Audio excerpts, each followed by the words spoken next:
So the movie, or the title of our movie is going to be called Great Hazley. The time period we're looking to set the movie in is World War II in the 1940s.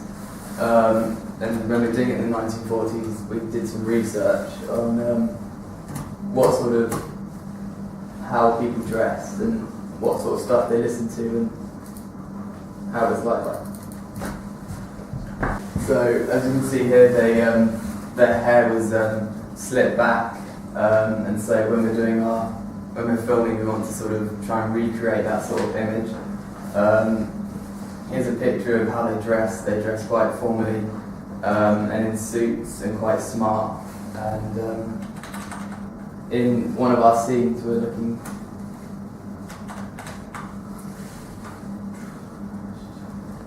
looking to use a bike, and we wanted to find out what sort of what bikes look like back then, because they're much different to nowadays. So that's a picture of the sort of bikes that we used, and we also wanted to use some music in the background in one of our scenes, and we found out that Vera Lynn was very popular back then, and she was widely listened to.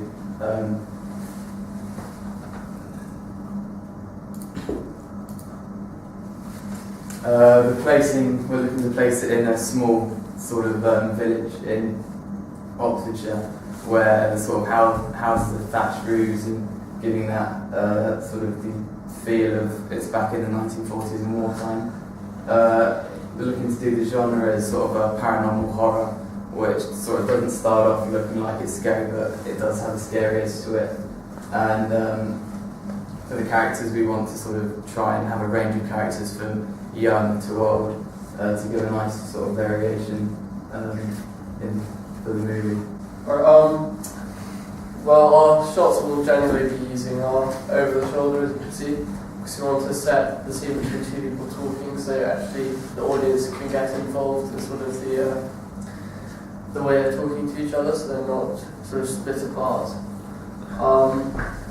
It'll be quite difficult for us to film because we have to try and avoid all sort of modern devices, so cars and technology in total. We looked at a film called Seven, which is quite good for this, which has many close-up shots, so you never see the actual killer or whoever the character is, but we only see him doing his sort of like works.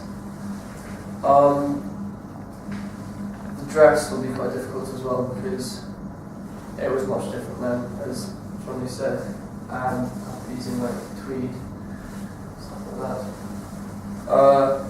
Creating suspense in 2 minutes could be quite difficult because we don't want to put too much or too little into it. So we're going to try and keep it as sort of best as we can do to make it as efficient as possible. The style we're going to do this is we're not actually going to be seeing the main monster, as it says. We're going to just build up to the visual seeing of the monster.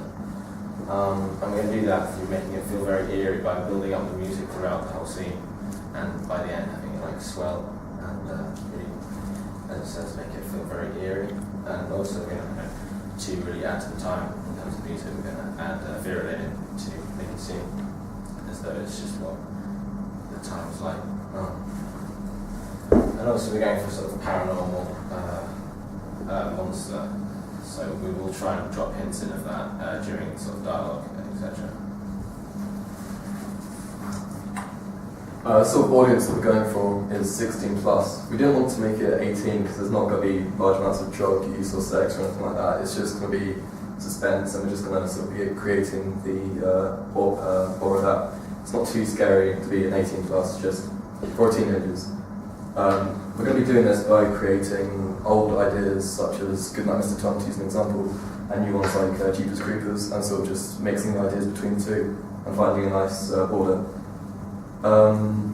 It's going to be quite supernatural as well, so there's going to be things like a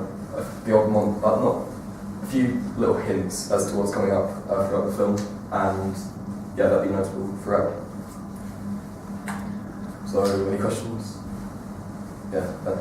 What camera shots will you be trying to use, like point of view? As we mentioned earlier, we're going to be using over-the-shoulder shots, POV, those sort of stuff. We're not going to. Hands as well, to set the scene for like the village and conversations between different people. Is there quite a lot of scenes? We want to try and get as many sort of camera shots as possible to sort of explore the different elements. Yeah, like I said, we can't overdo it or underdo it. Yeah, done. Hi.